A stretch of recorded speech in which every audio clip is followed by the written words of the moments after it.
Spiritual friends, inner sages, the paths and fruits of practice. May the words I speak be your spiritual friend. Galyana Mitta, awareness is our spiritual friend. Associate with these things, associate with the sages. I don't mean to associate with this or that person, that is good also, those are the external sages, but the real sage is within, awareness. Try to associate with awareness for 7 days. To know directly and straightly is called associating with the sages. Do you see that? When the Buddha expounded the first discourse, Dhammajjokhappavatthana Sutta, to the group of 5 disciples, the Brahmin Gondhanyo opened his Dhamma eye, reached the first stage of enlightenment. He was the first monk disciple of the Buddha. A few days later, the other 4, Vappa, Padya, Mahanama and Asachi, also opened their eyes. The Buddha pointed to and talked about the 2 extreme modes of practicing which should not be followed through, Gamesu Gama Sukali Kanu Yogo, and Athahiki Lamatanu Yogo. The path is the middle way, the path for the mind to walk, the path of the mind is called Magga. Magga or the path, is this awareness. Awareness or the quality of watching, of seeing, of knowing, is called the path. Whoever is always aware is walking the spiritual path. The path is a vehicle, it is as if one rides in a vehicle that leads one onwards. As the Buddha mentioned the path, Gondhanyo was practicing in awareness. Finally, the Buddha presented the Anathalakkhana Sutta, the discourse on the characteristic of not-self, as follows. Is form permanent? Answer, no, it isn't. Does something that is impermanent have value or not? It doesn't. Should something that is quality-less be clung to, as a self or oneself? Obviously not. This way of teaching by the Buddha, by inquiring, is not telling people, rather, people see for themselves. This is teaching in order to see, in actual fact, one teaches oneself. Another person can teach one to know, but in order to be, one has to teach oneself. Can you do it now? Do you have awareness within your body yet? Try again. When walking, feel it, feel it. Sometimes thoughts come up. What do you do when that happens? Well, be aware. Be aware. Focus. Know the body, as it is moving. When there is awareness, are there still thoughts coming up? Can you solve the problem this way? Can you change thoughts into awareness? You can. As soon as awareness arises, the thoughts stop. So, know the movements of the body well. A thought comes up one time and one knows the body, one time. This knowing is the right way to teach oneself. Teach yourself often. The more thoughts the better. But some people are interested whether the thoughts are right or wrong. They think that thinking is wrong. On thinking, see the thought, there is no right or wrong, there is just seeing, seeing thought, knowing thought. As soon as one feels that there is a thought, everything comes to an end. On seeing thought, skill arises. The state of seeing thought, seeing it often, is an art. It is like seeing somebody's face. When you see somebody for the first time, you might forget again, but when you see somebody many times you become familiar. This not just ordinary knowing, you know his or her character, what kind of person this is, whether you should connect with him or her or not. Some people see thought, and think that it is wrong. When a thought pops up, it's wrong. This is wrong understanding. That's not right.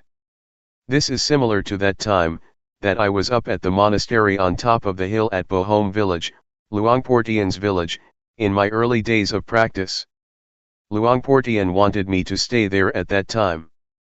There were many people practicing. I was doing walking meditation with another monk. He was lower than me because it was a hill. When he got tired he sat down, and then I heard these strange slapping noises, pat, pat. He slapped his own head with his slippers. I walked over and asked, "What are you doing?" He said, "The mind thinks all the time, I don't know why, it's crazy." This is not seeing thought anymore, he got caught up in it for sure. He was punishing himself for it. Doing it like this is to go in the wrong direction. It is like planting rice and pulling it out again, they won't take root, there won't be results. Therefore, when thought arises, don't consider it to be good or bad, just see it directly. Thought is useful, we'll get to see it. There is nothing wrong with it. Thought arises, that's good, we'll see it and be aware of it. Knowing it in a cheerful way. On seeing happiness you go, on seeing suffering, heat, cold, This is Vipassana, insight, in small ways. This is being a meditator. If you are the one who is right or the one who is wrong, then you have taken birth and you are caught up, you are still deluded. There is no knowing. This quality of knowing is completely neutral. It can be applied to anything, it is absolutely fair and can be used with everything. We're not looking for faults, I don't like wrong, I like what is right, I like knowing, I don't like not knowing, it is not like this. If it's like that, the quality of knowing will not prosper, it gets cut and divided up, it gets separated all the time. Do you understand what I'm saying? Have you realized this? When you know, are you satisfied, and when you don't know, do you feel sad? When it's wrong you feel ill at ease, and when it's right you feel good.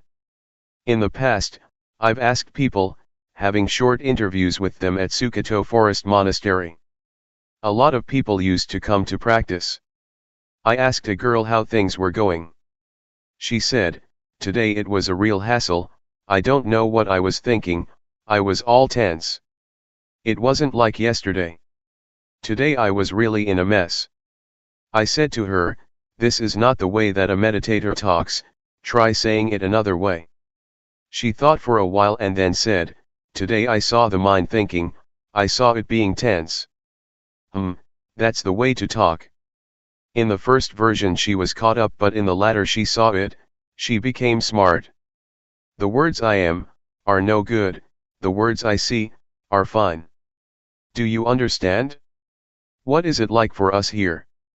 Being or seeing? This is the point of separation. Insight, Vipassana, does the separating, at this point. Things are melting, being digested, dissolving into emptiness. Until there is no self. The way to arrive at the path and fruits of practice, is by this way. This exists within us. It shows us the way. The path is sure, the path is to watch, to see. The things that arise with the body or the mind, they arise so that we can watch and see. Do you see? Especially in the mind, there are lots of things that come up for us to look at. Has there been any gladness these last few days? Did you see it? Have you ever seen happiness? Have you ever seen suffering? These things come up for us to see them. What about satisfaction? Have you seen it? Dissatisfaction. This is the path. If one sees, then there is the path. The middle way. The way to get to the path and the fruits of practice is right here. At the point of seeing and not being caught up. Things arise in order for us to see. Some people may experience tension, do you see tension? Some people may experience dullness, do you see dullness? Others may see thought. Do you see it? One cannot grasp hold of the mind, there is just seeing and seeing. Develop this state of watching and seeing a lot. Develop the quality of seeing a lot. See the body moving, see the raising of the arm, see the lowering of the arm. Know and see. Knowing and seeing. When things arise that we don't want, things that we didn't intend, see that also. For example, thought, we didn't ask for it, it just arose. When we see thought, thought comes to an end. When we fix our awareness, the quality of knowing does not fail, as we might think. It is good to have thoughts arising. This way we get to see them, see the mind thinking. Sometimes many things come up, happiness, for example, and one is smiling inwardly. Don't grasp it, don't be it. Establish yourself on the specific characteristic of a meditator, watching, seeing, and not being. This is not wrong, and this way you won't waste time. But some people get caught up and waste lots of time. They get caught in joy, calmness, visions, defilements due to insight, analytical knowledge, and all sorts of things. They fall in the well of knowledge, and know this and that. One wastes lots of time this way. There is no need to know all that but see it. It is like coming here by car from another province. On arriving here there is no need to teach about the things that one has seen as one passed through. But some people will stop and rest when they get to a nice shady tree, others get sunburned. They get caught up and grasp onto the states that they come across. Just pass through. Don't want anything. Some people want this and that, right and wrong. This is desire, I want. This is not right. Especially when it comes to the mind, one cannot grasp hold of it, there is just seeing and seeing. When there is real suffering, the Dhamma becomes valuable. Maybe some people don't understand. Never mind. I'll just talk anyway. When you're in a bad way, you may search for it, and it may be useful at that time. Yesterday I talked with Luangpor Teean. He said, with what I'm saying I'm not giving people knowledge now, that may not be possible, but in another 20 to 30 years from now, people may come to realize it, or when they are down and out, because they have heard these teachings, they may look for a way out and practice until they know. For example, I say, don't be caught up, watch. Maybe, when we bear great hardship, we suffer and it hurts a lot, that we recollect what I said, watch it. And then we watch. The state of watching will probably help to solve the problem. When we come into contact with the state of watching, we might be released and liberated from that condition. We may be able to let go and put things down. At present, there may still be plenty of excitement for things, maybe we want this and that, there is no suffering yet. But when suffering arises, Dhamma will be valuable. So I'll talk just in case, so that you may hear it. But actually it is not beyond us to practice, and that is why we meditate. Intention is what classifies beings. Let's start from here. We watch the body, really feel and make contact with it. Sometimes, as we're watching the body, something comes to interfere and it makes us lose it, it incites delusion. Thought for example, or drowsiness, and the various hindrances. 5 hindrances are listed by the Buddha, namely sensual desire, ill will, sloth and torpor, restlessness and worry, and doubt and uncertainty as the last. It is our chance to see them, to see that which is wrong and that which is right. See both right and wrong. This is called having arrived on the path. The things that make us deluded, such as the hindrances and proliferating thoughts, will be seen by us. But some people go and get caught up in them.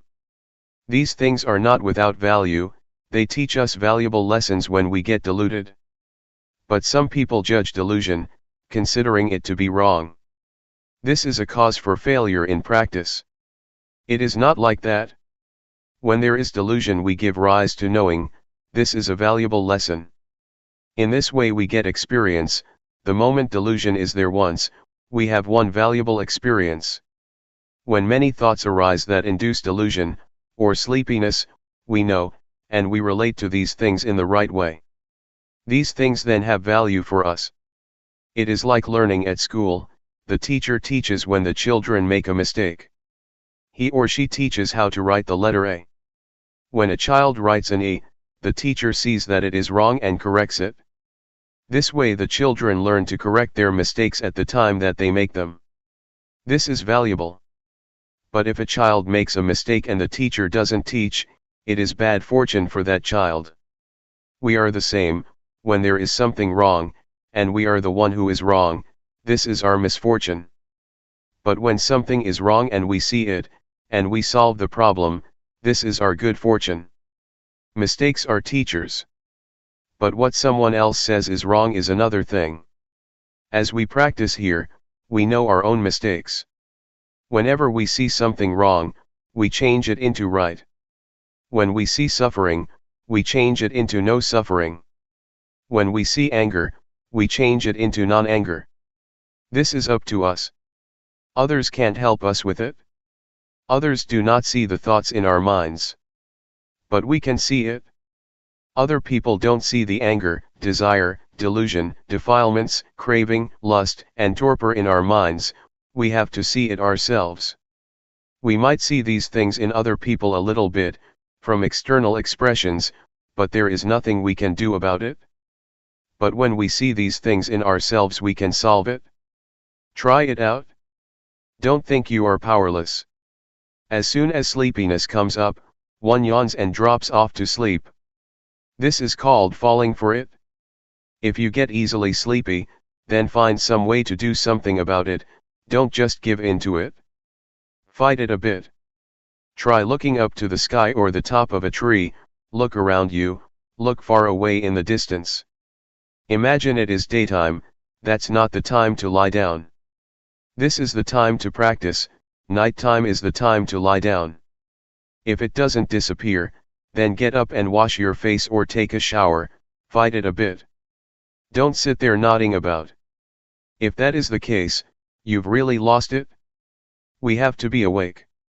Open your eyes, fully, and be aware. You can do it. It can be changed, it can be solved. Meditation means to do good a lot. The words hapathipati in Pali language, and hapathipat in Thai, mean to practice. The prefix, hapatha, means to come back, to return or to solve. It is not a matter of doing sitting and walking meditation all day long, but never solving the problems. One thinks for an hour or two while practicing, that is not putting forth effort. It is laziness. A practitioner is one who changes wrong into right, delusion into non-delusion. Whenever there is delusion, change it immediately, this is useful. When something is wrong, change it, know it immediately, practice. To practice is to change. Meditation means to do good a lot, make that which is harmful into something good. This is called meditation. What is goodness? Awareness that we're training ourselves in is goodness. Perform this kind of goodness and do it a lot. Recitation is to keep a certain word in the mind, for example, Buddho, Sama Arahant, etc. In the past, I learned verses. I had to recite in order to become invulnerable. That is recitation. Sometimes we use the wrong word, we may call the recitation of the word Buddho meditation. It is not. It is recitation. As for the word meditation, it means to cut off, to just be aware, to feel movements with sati. Now is the time to practice, I've already explained how. Know what arises, don't know at any other place. In the beginning of the training, know at the body, not anywhere else. Take the body as the sign. Consider the body as the material or tool to produce awareness. The body is part of nature. When one sees the body, one has to see the mind too. A person consists of a body and a mind, and so this is what we learn from. These are our scriptures. The path, the fruits of practice and nibbana are right here. The hell realm, the hungry ghosts, and the thick-headed demons, are to be found right here. Realize this. Don't be fooled by things. Don't let the body or mind fool you. This mind can be developed to the end, until there is no more suffering. To be aware is to study. Awareness or sati will become skilled in the ways of the body and mind. It is right here where you will finish your studies. Students study at various institutes. When they finish they have what you call a PhD. But awareness is the real study. The word study means to integrate. One sees sila, samadhi, and panyat. It is awareness that studies the body and the mind, until it is skilled. It could be called full knowledge, parinyat. As I said this morning, there are three kinds of full knowledge. 1. Yatha parinyat, full knowledge by way of recognition. 2. Dhyana parinyat, full knowledge by way of clarification. This is rupa, this is nama, this is suffering of rupa, of nama, this is disease of rupa, of nama, this is convention, constitution, and ultimate meaning. 3. Pahana parinyat, full knowledge by way of abandoning. Some things in the mind can be absolutely abandoned, completely changed. The mind can be developed. Don't think it is a hopeless job. As I said before, someone who is angry is at the end of one's rope. If not, then there is no problem, just normal. The state of watching is normality. Normality is the spiritual inheritance. Complete normality, until there are no more changes. Until it is stable. Attain to this state. You have the right to. The thing that leads one to normality is the state of watching, watching and seeing, and having seen not being caught up. The mind returns more and more to normal, it becomes pure. The pure mind does not get concocted. This is the spiritual life. The spiritual life doesn't mean a shaven head and yellow robes. The living of the spiritual life is this. Awareness. Knowing a lot, knowing often, being aware often, and the mind will gradually get purified. When the mind is pure, and stealthy thoughts come up, it doesn't want them, they are wrong. When anger arises, it doesn't want it even more, it is wrong. Restlessness, defilement, and worry, that's not it. That's not normality. The mind is like that, if it is not right, it doesn't want it. The mind sees and solves, it sees and doesn't want. But some people don't know, they'll take on everything. They go for happiness, delusion, like and dislike. They get caught up in all things. This one mind can be caught up in thousands of things. Then there is no freedom. No spiritual life. No purity. No normality. This way of practicing of us, has definitely not changed for over 2,500 years, it still stands up to verification, it is a science because it stands up to verification. The religion that will lead the world is Buddhism. These days, scientists say that the religion that will lead the world is Buddhism. Women will lead society, men will be followers. Buddhism will be the leading religion. Especially this method of using movements through the rhythmic meditation, is very popular with educated people everywhere, both in Thailand and abroad. The reason for this is that it can be experienced, it is because we teach people what is true. Try it, raise your arm, do you feel it? This method of knowing challenges people, it can be proven, there are results. It is not limited to sex, age or nationality. It can be used and contacted by all. This is the most universal method. It is our good fortune, that 30 years ago it was Luangpor Teean who set the fashion. It is most appropriate to every sex and age group. As Luangpor Teean used to say, don't take age to be an obstacle, awareness is the same for all. Therefore, I say that it is appropriate, that it is universal. It is not important whether one is male or female, whether one is educated or not. Just be aware, that's all there is to it. Nowadays it is getting popular. I have taught in many countries, I let people test it out. And everyone accepts it. It is real. It is a science. The body and the mind really exist, sati really exists. When awareness comes in to know the body and mind, then all things are stopped or tamed.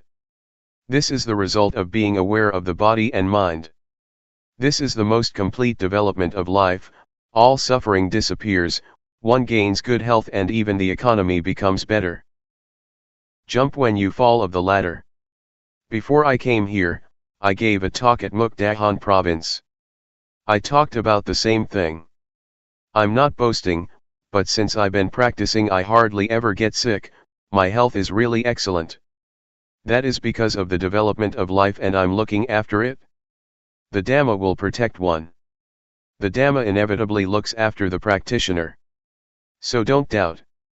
We try to be aware, there is no beginning and ending, as with this retreat that started on January 20, 1996 and ends on January 28, 1996. Try to understand, experience awareness, and when you go back home, watch. Watch yourself while sweeping up, washing clothes and doing the dishes. Prepare yourself, it may be useful. Jump when you fall of the ladder. This is a simile for dying. This may turn into an art. Now, we're not falling of the ladder yet, we're not using this knowledge yet. But it is good to know about it now. Maybe when the time comes, we'll use this knowledge so that we don't get our skull cracked. Maybe it will be a kind of sport. Luangpor Teean used to say that it really is like that. Now, we are still alive, the breath still goes in and out. But when the time really draws near, this knowledge may be our close friend. Luangpor Teean said that, even though we don't have realization now as we practice, but about 10 to 20 minutes before we die, we may get it, it may be useful. During the Rains retreat last year, my uncle died. Before he died I went over for a chat. He was a Dhamma practitioner, he practiced up to the final stage. He said that now he was fine, he could control everything. Whatever I asked him he could answer. But if you're not in control, then don't be downhearted. Don't cry and don't think of other things. The present it right here. It is here, where one is not caught up in anything. One is watching things. But if you don't have control you may be dumbfounded. Whatever arises is an object. Children, don't be alarmed, just watch it. Right now, Father is watching it, there is nobody who is born, nobody who gets old, nobody who is sick and nobody who dies. This is investigation, it is safe, there is just seeing. But some people are not like this. I told you before about this grandma, who had been fishing all her life, her children held her hands but she struggled to get free, because she was delirious and imagined that she was torturing fish. This is a hungry ghost or a hell being. What a pity to be born as a human being, and waste your life like this. Proving the facts. Where have we been these last 5-6 days? Some people may have been with their children, some people may have been angry with this or that person. Don't go out. Stay right here. Stay with the movements of the hands. Watch out, you'll become delirious. Prepare yourself like this. When the time comes, there should be peace. Consciousness, they call it. Now, we are still stuck, but we know. It goes out, come and stay right here. This will give rise to skill. You get stuck and you know. This is the state that is not born, doesn't age, isn't painful and doesn't die. It is not a place or a house somewhere. It all starts off with awareness, it leads us to safety. And in the end it leads us to the paths and fruits of practice. Every moment of awareness is a step. The mind goes out and we feel.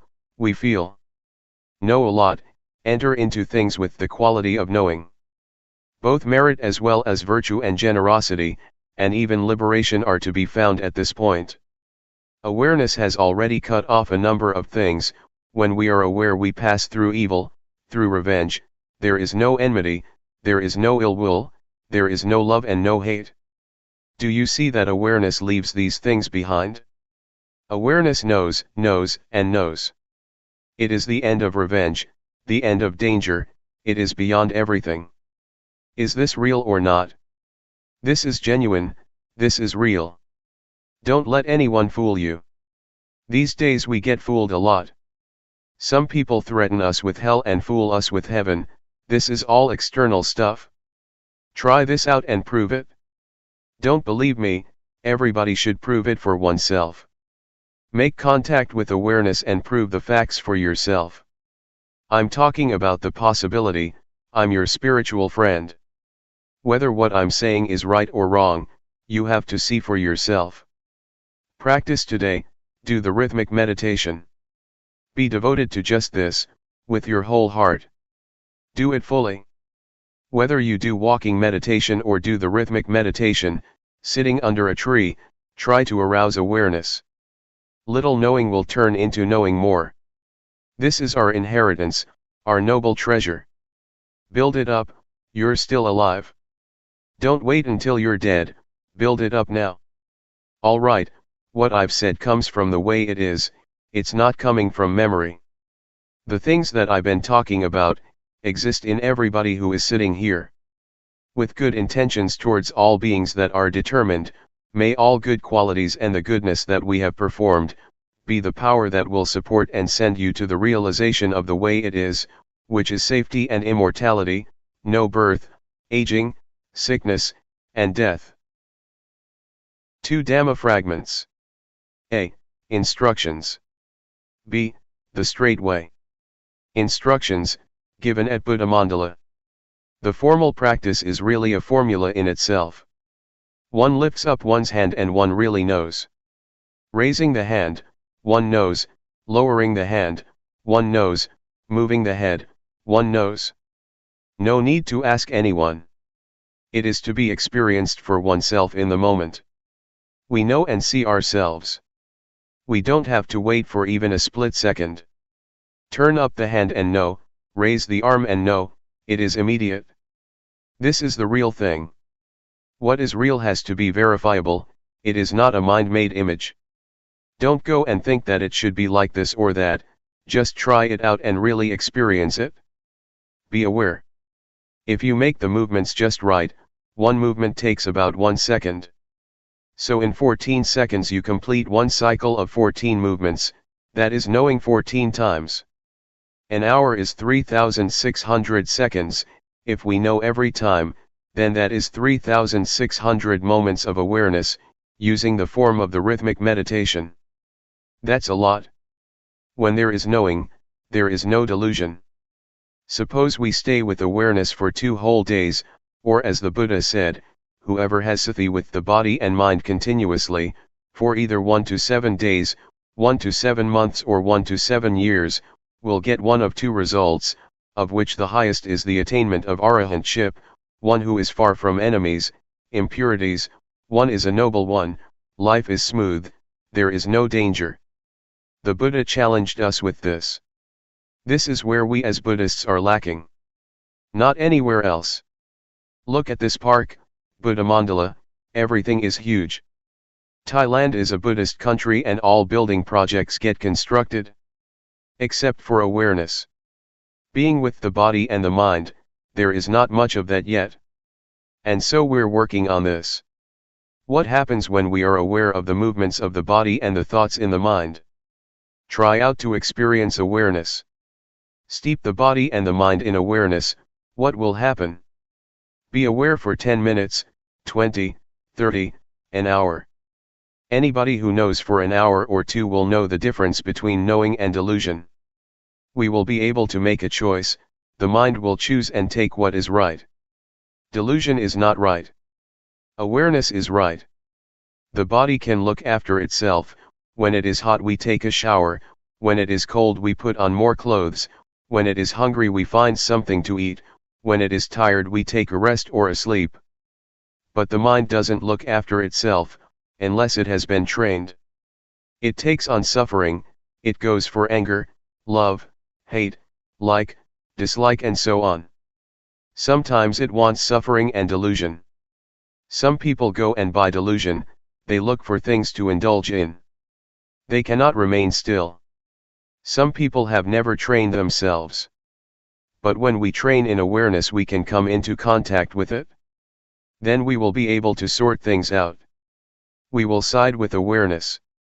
But when we have never trained we don't know how to do that, and the mind will jump all over the place. If we train in awareness for 1 day or 2 days, the mind will come to look for awareness, because awareness is just. Delusion is not. Anger and suffering definitely are not just. We will know what to choose.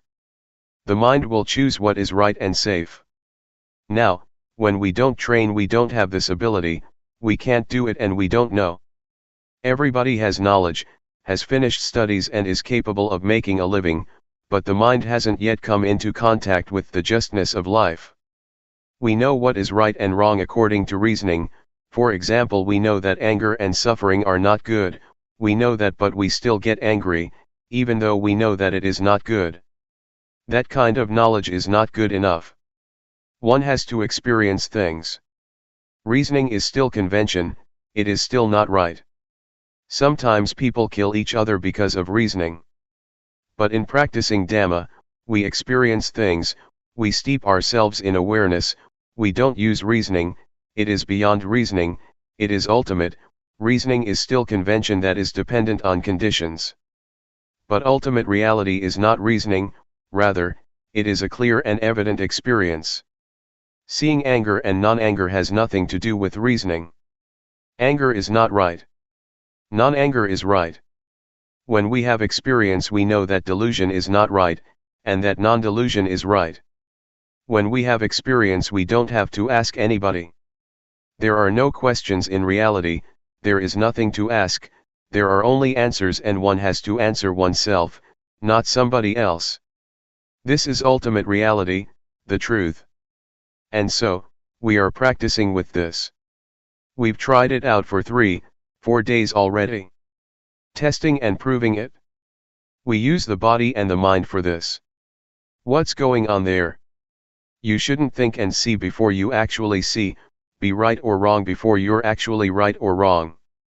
Sometimes we turn to thought to find an answer, it may not be right. It all depends on how we think. We can all think according to reason, but thought does not last. Really, meeting with knowing and delusion is not thought. As soon as delusion arises, we are aware. That's not reasoning, one dives into it.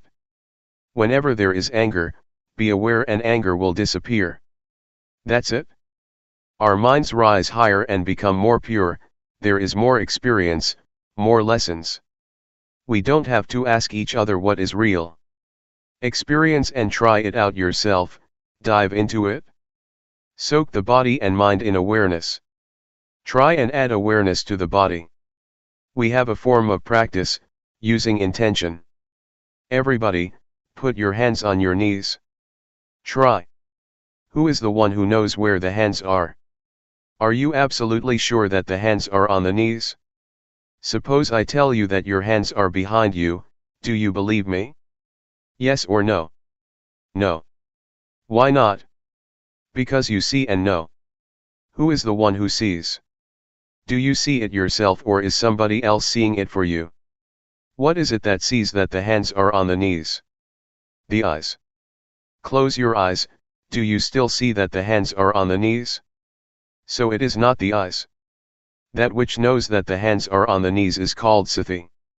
The word satipatthana means the foundation or establishment of awareness. Establish the hands on the knees and be aware of them. Turn up the right hand. This is not the same as when it was still flat on the knee, is it? Are you sure? Raise the arm up a bit.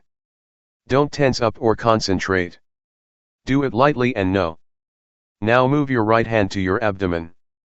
Then turn up your left hand. Raise the arm. Now put your left hand on top of your right. Do you feel what's going on? Where are your hands? You know. Slide the right hand up to the chest. You know. Move it out to the side. You know, don't you? Come down to the knee with the hand on its side. Then turn it over. Do it at ease, smiling inwardly. Don't say it is difficult. Move your left hand up a bit. No. Move it to the side. No. Lower it to the knee. No, as it comes down. No, as you turn it over. Each time there is awareness. If we would count, we would get 14 times, 14 movements, 14 moments of awareness. Make it into a rhythm but don't count. No, no, no. No each second. Don't do it too slow. When you lose it, come back. Feel the hands. Don't lose it, don't concentrate, don't count. Know each time, as separate movements. This kind of knowing is not a continuous state, that would be tranquility meditation, and one won't see thought because it doesn't arise. But this kind of knowing is just knowing for a moment, from moment to moment. We are not afraid of thought, we'll get to see whatever arises and we'll return to awareness. Awareness is not thought, it is an experience. It is not memory. Even though the mind thinks at times, we know. Whenever thoughts arise that we didn't intend to think, thoughts that arise by themselves, don't follow those thoughts. Come back to the body, the hands, the mind goes off over there but we return to the movements. Don't lose yourself in thought, when you do, or you lose yourself in painful feelings or tiredness, then try to come back to the movements. The meaning of practice is to come back. Find a point to establish awareness. It may slip off again and again but we come back again and again. It gets better and better. It is like a baby trying to stand, as soon as they fall over, they will try again. They fall again and they try again. This makes babies firm, training in walking and sitting makes them strong. Don't help them, let them get up by themselves. Tell them, get up, get up. Don't go and help them. We are the same, when we lose it we come back. Come back to the place to establish awareness, we have 14 such places. Keep doing that. It's only ordinary, that someone who has a job to do has some obstacles. People who work have aches, pains, tiredness and sweating but they keep on working. Or farmers who are out in the sun, they have to continue planting rice, no matter what. Developing awareness is the same, sometimes we have aches and we're tired, but don't let that stop you from making effort. Just know it and come back. Some people work at an office for hours on end, they had to train in that also. When aches arise one has to adjust oneself. Don't let those feelings have power. Don't let them stop you practicing. To see them and to come back is to build up patience and strength in itself. It is to accumulate experiences and lessons. Sometimes we may get sleepy, try to wake yourself up. Stir up awakeness. Whatever method works, there is no fixed way. You might get up and walk, you might look up in the sky, you might rub your face with your hands or wash your face. Don't give in to the extent that you just forget about awareness. It is good to train with this, sleepiness will teach us. Delusion and suffering will teach us. Whatever arises we use for training in awareness. Sleepiness, aches, delusion and thoughts, all are objects for awareness. They are all teaching us. We get plenty of teachings, because awareness is that which solves the problems of body and mind. Awareness is truth. It relates to the body and mind differently than, for example, medicine. For a specific disease such as a stomachache, one has to use a specific medicine. Awareness can be applied to all affairs of body and mind. Sleepiness, delusion, and thought make us aware. Developing awareness is really extremely convenient. Everything is an opportunity to know. Blinking the eyes and breathing can be known. Apart from the formal rhythmic meditation, you can train with this and with that. Sometimes too much formal practice can make one weary. We should change the posture then. Adjust yourself a bit. If we have been in the same posture for too long we should make some change. Start anew. Make awareness prominent. A movie maker doesn't stay with one scene for too long. If sitting for a long time makes you sleepy then get up and walk, so that the quality of knowing becomes clear. Don't let sleepiness and delusion become clear. Keep adjusting. Do it a lot and awareness will become distinct and big. It has power now, it is easy to know. When we can't do it yet, it is easy to be fooled. When delusion is mighty it is a burden, and so we try to train anew, and make awareness precise and clear. Don't just go through the movements of the rhythmic meditation, do it with awareness. If you're not aware, then don't make movements. Do it slowly, be attentive. Jack up your heart, make it firm. No, no. Really no, don't just go through the motions. This will make you familiar and it will be easy to know. It is possible to understand the Dhamma and have realization fast. To know 50% and be deluded 50%, is not a good way to start off, and drowsiness will be a problem. Some people are habitual nodders. You must be awake. Be aware and smile inwardly. Be at ease, set your face, your body, and your heart at ease, don't think that it is difficult. Make yourself comfortable in practicing. We don't focus on what is right and what is wrong. Whatever happens is all right, never mind. A bit of delusion? Never mind. Enjoy yourself. Being overly careful makes the mind heavy, and then it's easy to become dull. But if you practice in a carefree way, it is fun to know. The straight way. May all of you be attentive and intentionally build up awareness, by using movements. Try it out, test it out, experience it. If we are aware of movements for a long time, awareness will abandon that which is no good. To be aware is to do that which is wholesome, and when there is awareness the mind will gradually become clean, peaceful, and pure. The mind will be like a still lake without the wind blowing. The mind doesn't ripple, there are few objects of mind because of awareness. Awareness is what cleans them up and brings about a natural balance in the mind. Sati is awareness, it is nature, it is your friend. It makes the mind normal. When the mind is normal, it thinks only little. Because awareness makes it feel the present all the time. When there is awareness the mind is pure. The purity of mind is what normality is. When the mind is normal, it is like still water. One can see fish in water that is still. One can see all sorts of things in the water. We can even see air bubbles of little fish. That is because the water doesn't ripple, we can see everything clearly. We can even see the reflection of our face in the water. Luangpor Teean said that, at the time that he was still practicing, it was as if somebody gave him a push when a thought came up. Oops, what was that? Another thought, and another whoops. Then, he saw it, the mind thinks. It is thought. The reason things happened like this, was because the mind was dwelling in normality. As soon as a thought would come up, that would make a big difference. Thought is something coarse. Before I didn't know that. I thought that the body was gross, but I no longer see it like that. When the mind dwells in a state of normality for 1, 2, or 3 days, the mind is pure, there isn't anything making it dirty. The mind experiences this pure awareness. Before, there would be thoughts and the mind would be soiled by them, there was no knowing at that time. I have been with thought for 20 to 30 years. But when there is good sati, the mind comes into contact with awareness, comes into contact with purity and normality. One could compare it with clean clothes.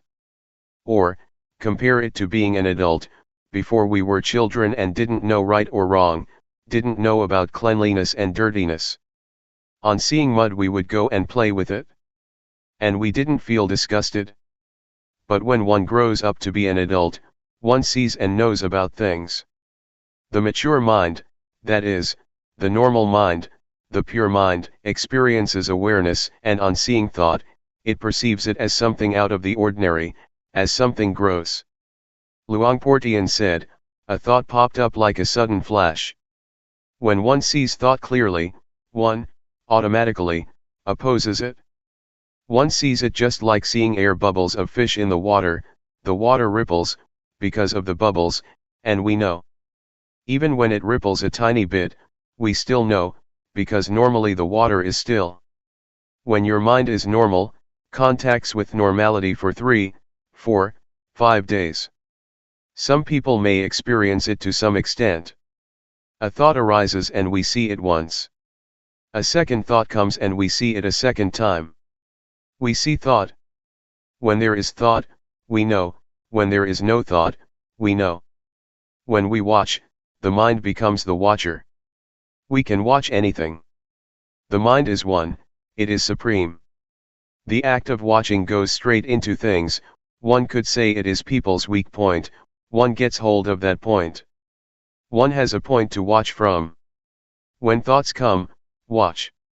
If we just watch and see, that's the end of all the endless proliferation.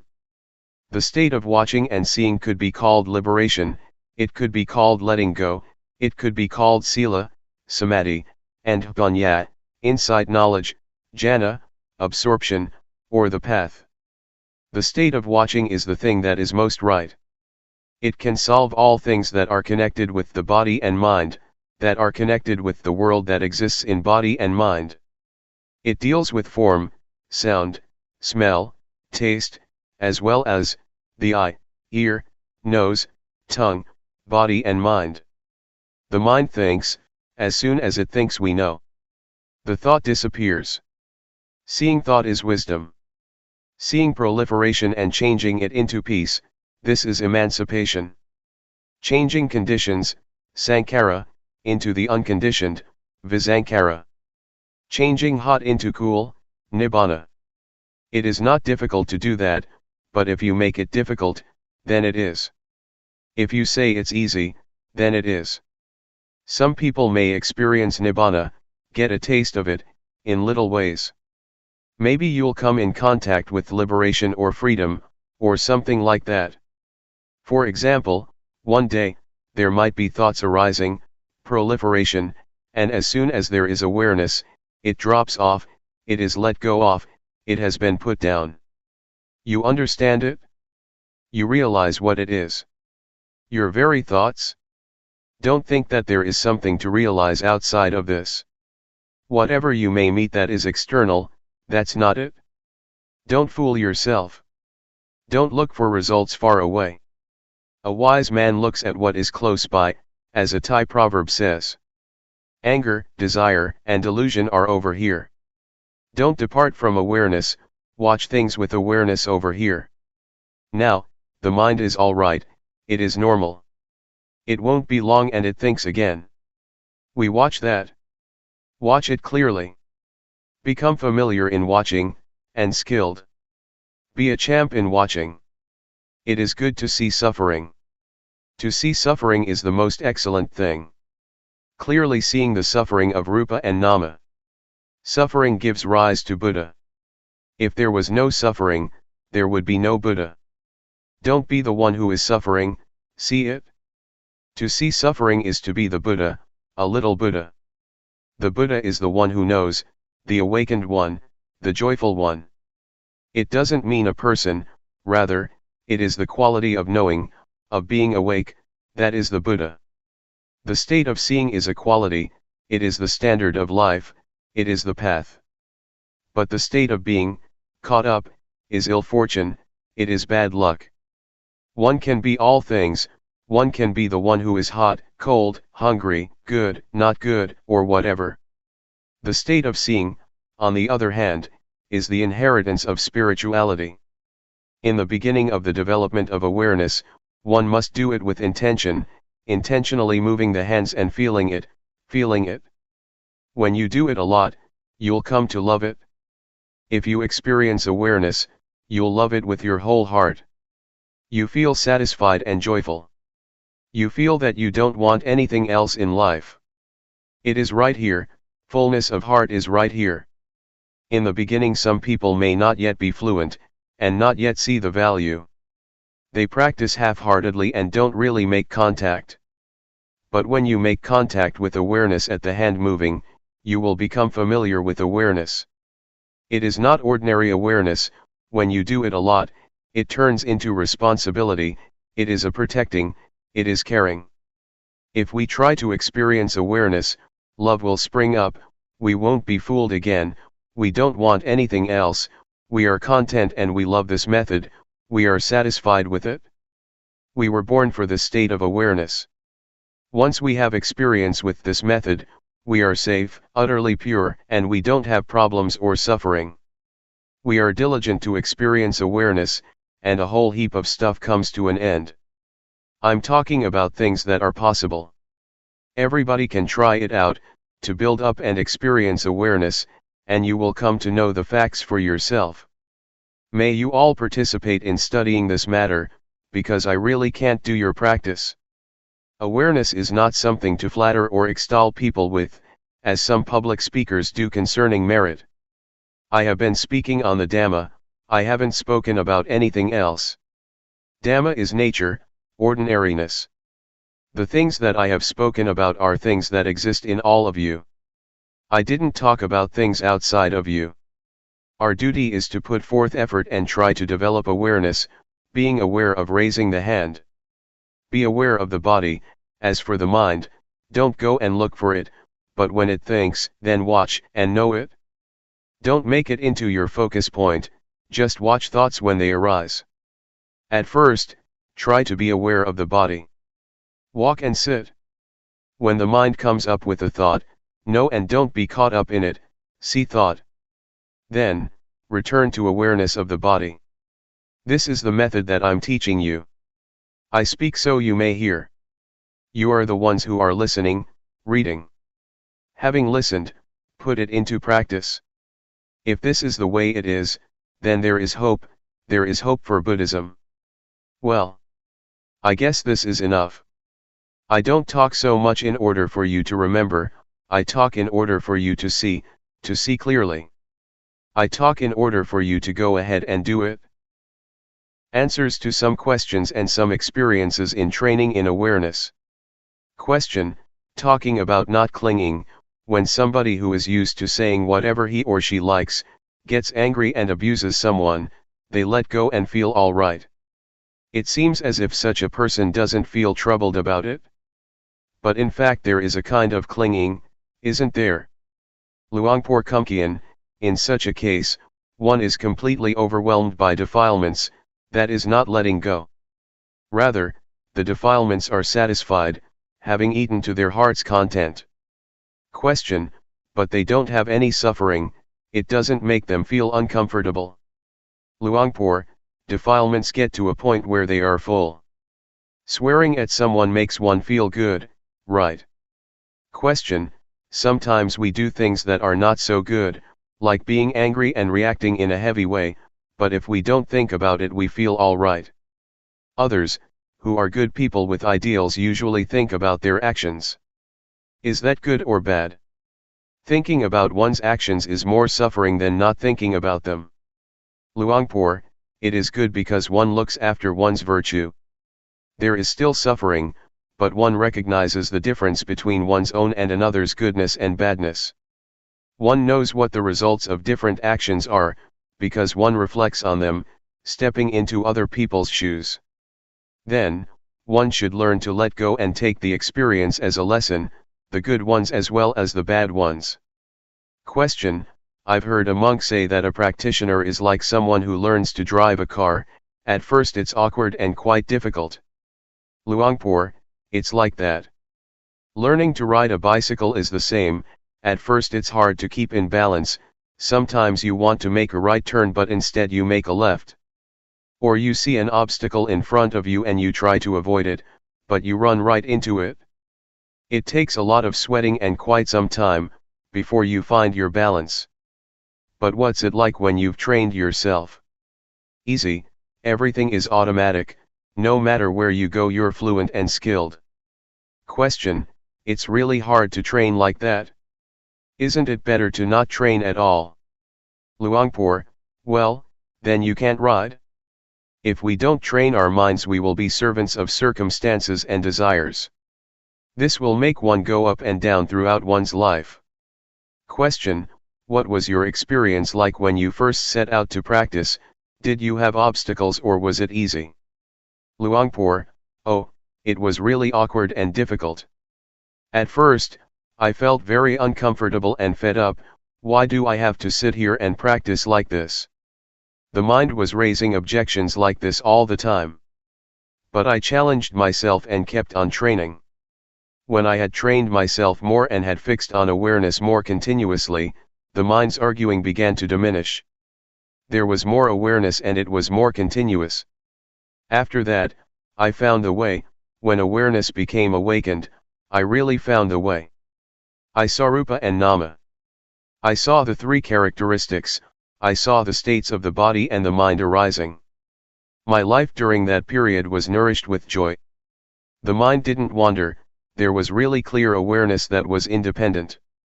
But at first, it was a real hassle, I had to put a lot of effort into it, and I felt uneasy and burdened. Actually, I've trained in the method of using the mantra, Bhudo before. I practiced with that until I was skilled at it. But I still got angry, I couldn't deal with suffering. When I trained in developing awareness, it was very hard in the beginning, because there was still opposition in the mind. However, when I continued to make effort and awareness became crystal clear, I got to know that this method is actually not difficult and bears lots of fruit. Afterwards I felt that the method of mantra recitation is much more difficult. Question: how do you mean more difficult? Do you mean that there is more opportunity for the mind to wander off? Luangpor: no. When I trained at Bhudo, I was just beginning. But when I could do it, I felt that I was still stuck, I was still besieged with agitation and worry.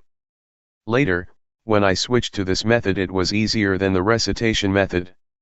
I'm somebody who likes to train himself, and so I didn't have to force myself a lot. I had confidence in learning from my experiences. Never mind if others don't do it, but I have to be able to train myself, and do what is right. This is how I thought at first, and this spirit backed me up all the way. I once asked Luangpor Teean, since when have you been practicing like this? He said, I was 45 at the time. Myself, I was 30 years old, and so I challenged myself thinking, people's abilities probably don't differ that much. I further asked him, are there any people who have developed awareness with you, and didn't get any insight? Luangpor Teean said, no, there aren't. And so I had confidence and didn't think about it a lot. I determined to put forth effort by being aware through walking meditation, and knowing the postures in a continuous way. I didn't have much time, to sit and ask questions like you have. I didn't use the method of looking for information. Actually, I did have questions, but I used to learn from experiences more. In those days, Luangpor Teean taught to be aware through using the rhythmic meditation. Be aware simply like this. No, like this. He instructed to really do it, and he didn't sit around to explain a lot of questions as you're doing these days. He just presented the method, in order that we go ahead and practice it. Only once in a long time would he drop by to check on you. At one time he asked, how is it going? I answered, nothing is going, nothing is happening. He disappeared. The next day he came again and advised, don't think about this and that, just be aware, fix on awareness. See the movements of the body, do it continuously. He would only say a few words. He came to give me advice for some days. Some days he would come and talk. Some days he would show me things. Sometimes I didn't yet understand his advice, but I determined to continuously put forth effort. I tried to continuously be aware of the postures. Sometimes I would be aware, sometimes I would lose it, alternating from one to the other. It took me a full month to understand the state that Luangpor Teean was talking about. When sati became prominent, awareness was awakened and established. It felt like I had really found the path of life. I wasted a lot of time because I was attached to my old way of practicing. My mind used to be still and peaceful when reciting the word Bhudo. It was cool and comfortable. I was stuck. I thought that that way was better than this way of developing awareness. I remember that many people went to practice with Luangpor Teean, and they would practice intensively for a week or two and got results. But it took me a full month because I had views and opinions. Question: I once trained myself doing walking meditation and rhythmic meditation, but after a while I returned to watching the breath at the same time, because I have trained in anapanasati, awareness of breathing before. Luangpor: sometimes it happens like that. It's ordinary because one has a familiarity from the past. Question, right. As soon as I try to not watch the breath, and concentrate on the hands at every movement, I get a headache. Luangpor, that's no good. Question, is it possible to use the same principles, of developing awareness that Luangpor Teean teaches, with watching the breath? Luangpor, I tried that out and applied it, when I first set out to develop awareness. Having done Anapanasati, awareness was not clear, not the same as establishing awareness this way. Awareness of movements of the body in the various postures is very clear. And it is easier to focus on. Sati stands out. One really becomes awake. After the mind has been established and awakened, one is able to acknowledge with continuous awareness both the refined movements of the breath, the movements of the body, in both the coarse and the refined postures, as well as being able to use a mantra in practicing. There is no problem at all. No matter how subtle the breath may be, one sees the movements clearly because one's mind is awakened and is well cultivated, having learned how to focus on and establish awareness. In 1975, I followed Luangpor Teean to Wat Chonla Pertan, near Bangkok. The abbot, Jaukun Panyananda, entrusted us with the training of all the young monks in meditation. That year Venerable Khemananda, now a lay teacher, spent the rains retreat there too. He also taught meditation, so we divided the task up between us. Venerable Khemananda taught Anapanasati, as is taught by his teacher Ajahn Buddhadasa. Luangpor Teean and myself taught the development of awareness using the rhythmic and walking meditation. At that time Venerable Khemananda didn't yet understand Luangpor Teean. After the first month of the rains, 3 newly ordained monks asked to change and come and train to develop awareness with Luangpor Teean. They sneaked away from Venerable Khemananda. Luangpor Teean instructed them.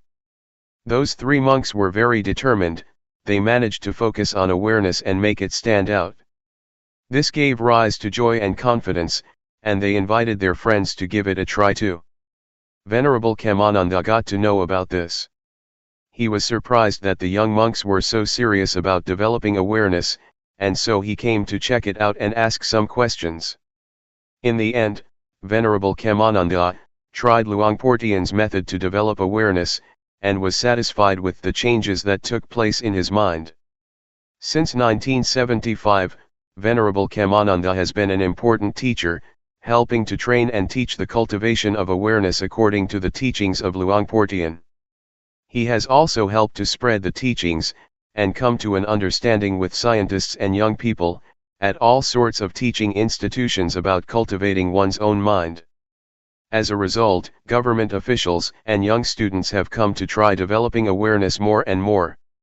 Question, how can we solve the problem of wanting to follow the breath and watching movements at the same time? I find that this is really hard to do. Luangpor, well, one has to be diligent in aiming for awareness. Make yourself comfortable and try to be aware. You don't need to make all-out efforts or force yourself. When you lose awareness while watching the breath, then let go at first. Never mind if the mind goes off sometimes. On realizing that your mind has wandered off, you come back again to a new moment of awareness, and, so doing, you put down the thought or object that made you lose awareness. Train to bring up awareness. Do it at ease. Don't go and force yourself, wanting things to be like this or that, because the more you force yourself the more the mind thinks and goes into turmoil. Be aware continuously. When you have awakened awareness, the wandering of the mind will disappear by itself. Question, in watching the movements, do we have to see the various postures at each moment? Luangpor, there is no need to determine to see the various postures. Just train to be more and more aware, and when awareness becomes awakened, this awakeness of the mind will see the various postures more clearly by itself. Question, at first, I tried to watch the movements with every move, in an intensive way.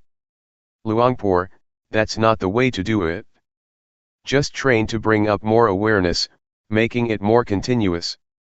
However you move, let the mind be aware of it, See the process of moving continuously. When your mind starts to think of this and that, or some mood arises, don't get annoyed or try to stop it, don't be interested in what's happening, rather, turn back to being aware, wake up awareness. First, train in establishing awareness. When awareness is awake and established, it will be easy to see thought, and to keep up with the arising moods, not being caught up in them. Awareness will be clear and it will happen by itself. Question: when I first tried, I tried to concentrate in order to not follow or think anything else. Luangpor: don't concentrate, it will give you a headache. Question: from your experience, do you find that focusing on the breath gives good results? Luangpor: there are good results when one does it in the right way. Question: but I doubt whether there will be progress or not. As far as I have practiced, there was peace, but no more than that. I'm still as caught in moods as I was before. Luangpor: peace is samatha, it is just the basic stage. It is a state of mind. In developing awareness, one doesn't get peaceful, not that kind of peace. When awareness is awakened, it turns into Vipassana. It is wisdom knowledge, it sees the body and the mind. The walking meditation and the rhythmic meditation, moving the arms about, is a method, it is an exercise to focus on awareness. We take the movements of the body to be a sign, nimitta, and a base. It is the foundation for waking up sati, and making it continuous. When we have established awareness, we will see what's going on in the body and the mind as it is. Just the awakeness of the mind, the state of having sati sampajanya, that is completely awake, is enough to bring happiness and normality to your life. The result of awakened awareness is wisdom knowledge. This means to see all things as they actually are in reality. The kind of seeing that is important to guide life, to the overcoming of suffering and all kinds of dis-ease and dissatisfaction, is to see thought and views, to see the process of proliferation in oneself. We see this, and we are really faced with suffering. We really see the states, characteristics, and the arising and passing in our minds. It is a seeing through sati sampajanya, that is established and awakened. No matter what state or condition we see, we can abandon it. We abandon things in stages, for example various views and opinions. We really see these things. Question: does this mean that training in anapanasati cannot lead to insight? Luangpor: it can. If we don't wallow in watching the breath until we become peaceful. Train in watching the breath with sati, being aware of it. Whether you're watching the long or the short breath, watch with awareness. Awaken awareness and remember that you focus on the breath in order to arouse sati, and train the mind to have recollection, and awareness that is more awake, not to let yourself follow and be caught up in the passing thoughts and moods. We develop awareness in order to live our lives with awareness. We depend on awareness and awakeness to work with the mind. To see thought, to see one's various views and opinions. We see it so that we can diminish them, abandon them, let go of thoughts, and put down various moods that we used to be deluded by. And so we must be careful that we don't train the mind for any other purpose. Question: there is a book of Ajahn Buddhadasa, which teaches not to train in anapanasati just to make the mind peaceful, but in order to see rupa nama and the three characteristics. Luangpor: right. He teaches to reflect on the three characteristics and see one's mind, to see what's happening in one's life. He doesn't teach people to get stuck in peacefulness. Peace and coolness are very delicious, I have been addicted to it. It's like drugs. The trained mind is cool and still. I certainly was immersed in those states. When I went to work on the fields, I wanted it to be evening quickly, so I could go back home and practice meditation in my room. I would make the mind peaceful. I was really attached to it. Question: I used to practice mindfulness with breathing, but I only got as far as peacefulness, I didn't know what to do next. Luangpor: there are two kinds of peace, one is stillness, the mind is peaceful and secluded, but the other kind is peace because we have sati sampajanya, and are awake. Moods and thoughts cannot enter and become powerful in our minds. Life is free from complexity and turmoil. This is peace due to our ability to establish awareness. We don't let the mind think and proliferate following thoughts, beliefs, and desires that we are familiar with. We know how to allay ourselves from delusions, attachments, and conceits. This latter kind of peace is therefore the kind of peace that can be used. It should be developed, one should train to have and be it. One should practice to keep up with one's mind more. In your case, you have practiced anapanasati before, so just continue with it, but be careful. Don't immerse yourself in concentrating until you get stuck on peace and calm. Try to practice with awareness and awakeness. See the movements of the breath more and more clearly together with the mind waking up more and more. The breath is one thing, that which sees the breath is another thing, something that stands out. When intuitive awareness, sati sampajanya, is awakened, the seeing or knowing of thoughts in time with their arising, will happen by itself. Question: what I did before was to follow the breath. Sometimes the mind would think of other matters, and as soon as I realized that I lost it, I would come back to the breath. Sometimes peace would arise after a while. Luangpor: all right. Next time, as soon as you realize that you're getting peaceful, change your posture. Try to wake yourself up and watch the breath again. Or you change to focusing on a more coarse posture such as walking.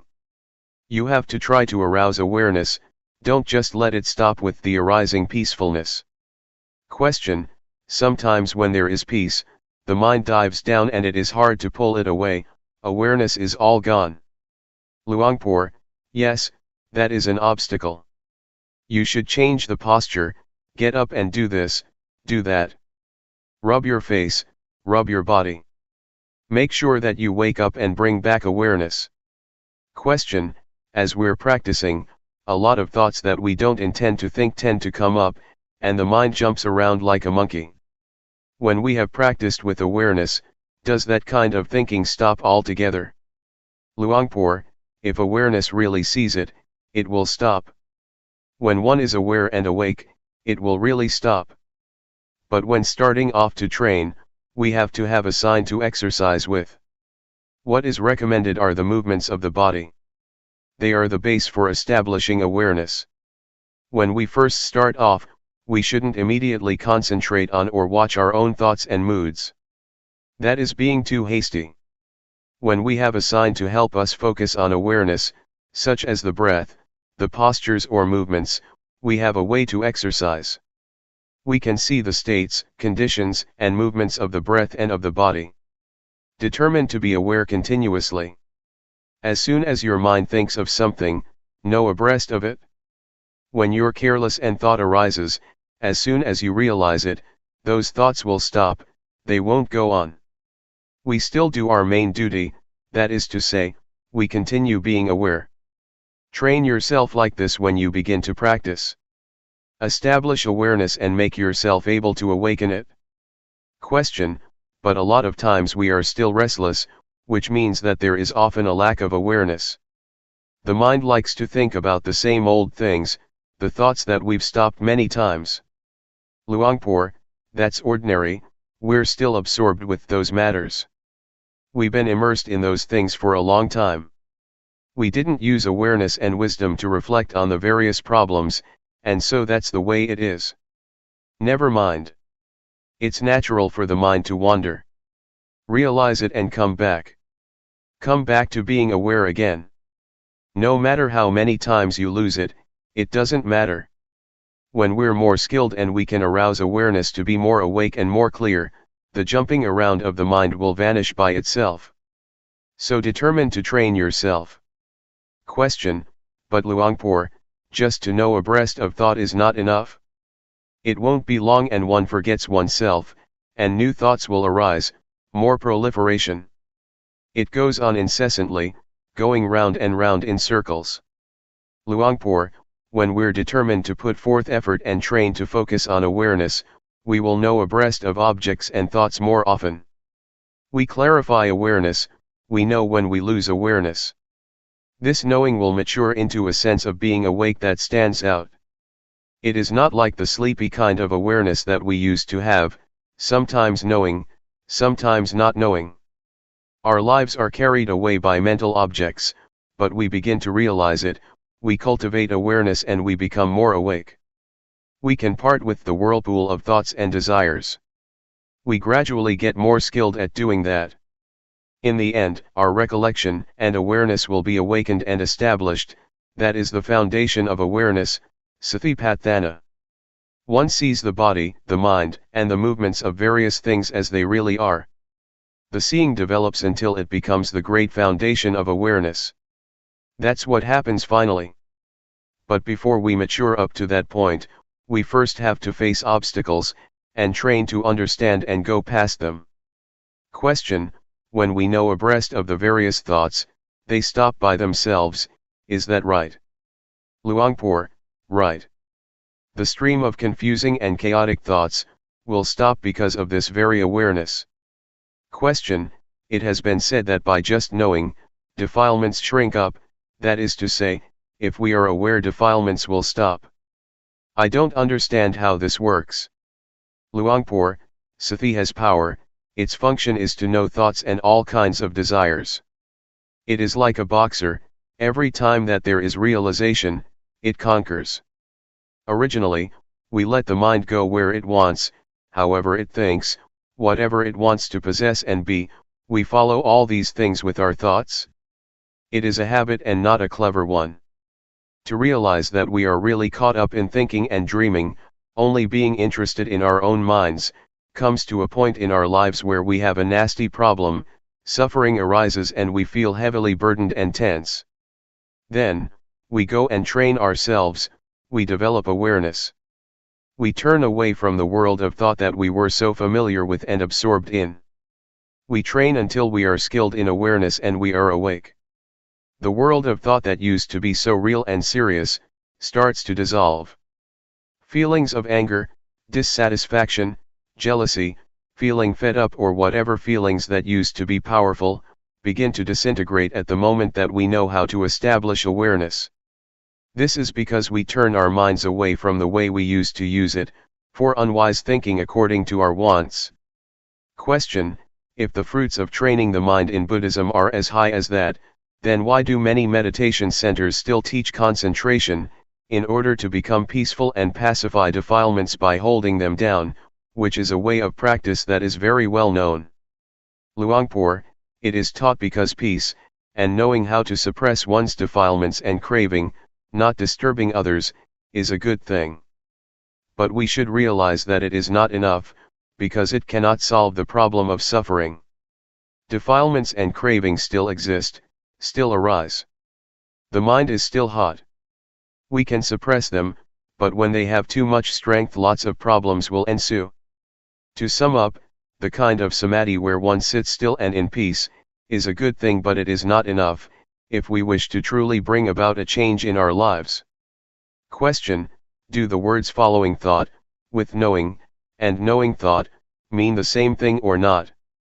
Luangpor: there is a difference. Following thought means to watch it by going after it. The mind thinks of something, and proliferates into likes and dislikes and so on, and we follow those thoughts, we know the picture. Question: you mean one follows thought and gets stuck, and caught up in it? Luangpor: that's right. We think about some matter and we follow those stories. What fun that is! The more one watches, the more one thinks. The more one thinks, the more one is caught up. One watches and watches, but one is under the power of those thoughts. Or one watches and sees, but is not able to bring those thoughts to a halt. Focusing on, knowing thought, on the other hand, means that we know abreast of the mind, as soon as it thinks up something. Oh, thinking again. One knows in time, but one doesn't intend to follow anything. One keeps on being aware. Whatever kind of work we do, we continue being aware with the work we do. We're not interested in following thoughts and moods. We take our work and our posture as the important principle. As for watching and following thought, if awareness is not well established, it will be difficult to step out of what we're watching. But the method to establish awareness and waking up, will make the mind see by itself. It will clearly see the stream of proliferating thought and one's own desires. On seeing it, one really lets go. Question: I've read in a book to follow thought. Luangpor: actually, it might mean what I've explained, but they express it in another way.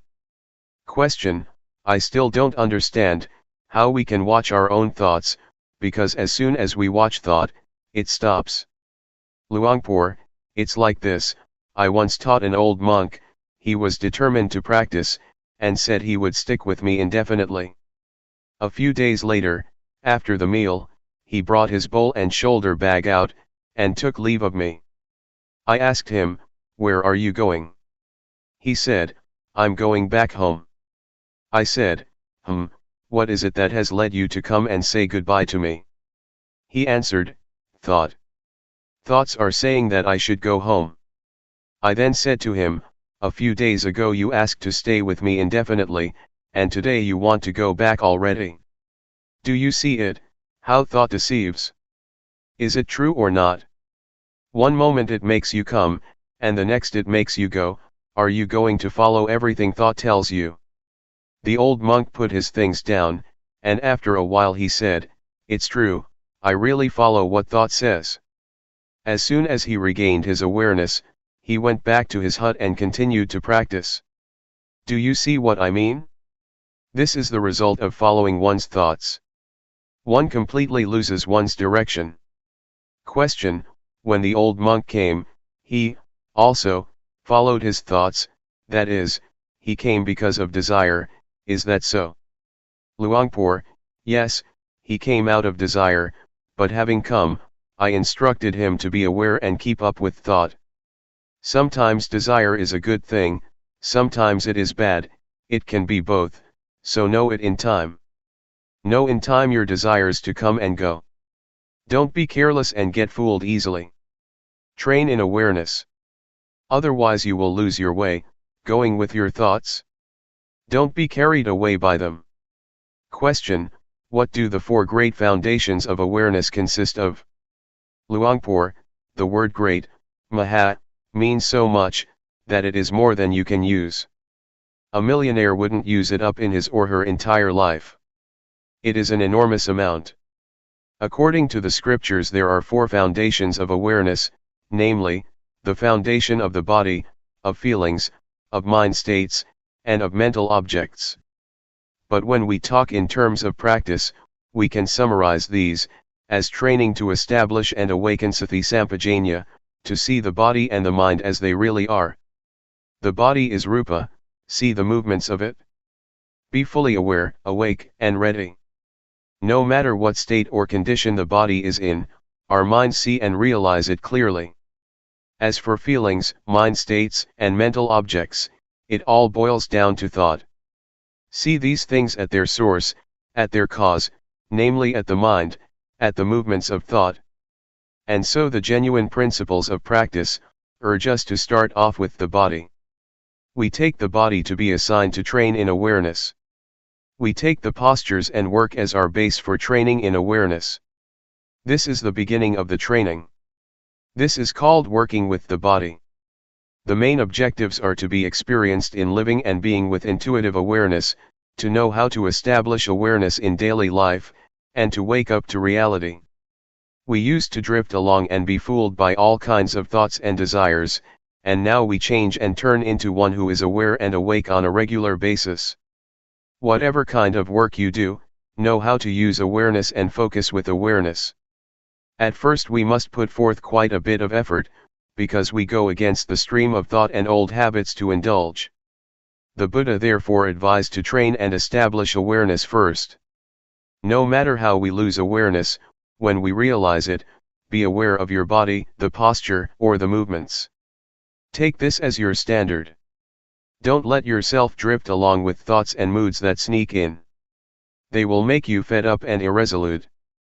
Whatever you're thinking, know how to put things down and return to your main job, to be the one who is aware. Train to be the one who knows how to put down thoughts and moods that you're familiar with and used to be absorbed in. Be the one who knows how to use awareness and is in control of it most of the time. Train and practice at ease, don't expect to get knowledge or anything else whatsoever. The results of training to work with the body like this will make you skilled at knowing your own moods in time. You will know how to establish awareness, and you will know how to put down thoughts and moods that are sullying your mind. As we know how to awaken and establish sati sampajanya, we begin to become more independent than before, when we used to be sullied by moods. We used to be too soft or too heavy, etc., but now we begin to become more composed, and the mind gets more refined. We see things according to reality, we see our own body, mind, moods, and thoughts, really knowing abreast of them. Oh, I think like this, I have these beliefs, these intentions. There is as much anger as this, I get deluded to this extent. We see our own mind states, moods, thoughts, and beliefs in a really fair light. It is a straightforward kind of seeing, that comes from the awakened mind. Our meditation shifts from the level of focusing on the body, to the level of working with the mind. Seeing the various states and conditions, seeing the mind in the mind, seeing the stream of thought, and our own beliefs and desires, according to our habits in a straightforward way, gives rise to wisdom knowledge. One knows oneself, one knows how to unbind, one knows how to put down views and opinions. We drop all those things we think, are attached to and cling to, in a way that we had never thought of and had never seen before. We put things down and abandon things, depending on the wisdom knowledge of seeing the mind in the mind. This makes us able to release ourselves from objects of mind, and alleviate old character tendencies. Our lives become more awakened and free, there is more awareness in our daily lives, we gradually integrate it. Question: in using awareness in daily life, when we need to think about something, how does awareness help with that? Or do the thoughts just stop? Luangpor: the kind of thoughts that arise by themselves are called stealthy thoughts. Our desires to have things go one way, or another push them into being. One is absorbed in them and forgets oneself. It is thought that dashes up from wants. When we are aware, the stream of this kind of thinking will come to a standstill. As for the intention to think about something, we use reflection with awareness. For example, yesterday I had many things to do, and I had to consider what to do first. This is intentional thinking, using awareness. And so thinking that arises on its own, and, intentionally, making use of thought like this are two different things with different causes. Thought that arises on its own is something that should be known. In living and working and so on, we should know how to use recollection and awareness, in deciding what is appropriate and what is not. Having considered something, that's the end of it. Therefore, someone who is experienced in establishing awareness, and is in control of awareness in his or her life, is able to use the power of mind, and the power of thought in an unrestricted way. Such a person is really able to reflect and enjoy his or her life and work. An interview with Luangpor. Question: I would like to ask how long it took you for a change to take place in your mind, when you first set out to practice with Luangpor Teean. Luangpor: 1 month. I was still a layman then. The first 10 days I didn't know anything yet. Some people said that just 7 days was sufficient to know Rupa Nama. A novice came to ask me, why don't you understand yet? I just practiced for a week and I understood Rupa Nama. I didn't feel so good about that. I asked Luangpor Teean about it, is there anybody who has practiced with you who didn't get any knowledge? Luangpor Teean answered, no, there isn't. I guess I must be the first one then, I said. That's what I thought, I felt inferior. But when I had practiced for nearly a month, I understood the basic stage. I caught on. I knew Rupa and Nama, I knew the body, I knew the mind. The body or the mind didn't fool me. Now I knew the direction and I felt confident. Question: at that time were you doing the rhythmic or walking meditation? Luangpor: When I came to know, I was doing walking meditation. When I started out to practice, I didn't sit much, it made me sleepy. I walked more. I avoided sitting. In the beginning I couldn't sit much. Sometimes it would rain and I would walk with an umbrella, because I'd be sleepy, sitting. Question: how long after that did the second change take place? Luangpor: when I knew Rupa Nama, it wasn't just that much, but it was as if there was a spiritual power, as if I didn't do anything, I just watched and knowledge would arise. There was knowing and knowing, continuous knowing. I knew liberation in stages. I intuitively knew what was right and wrong. I thought to have a debate with Luangpor Teean.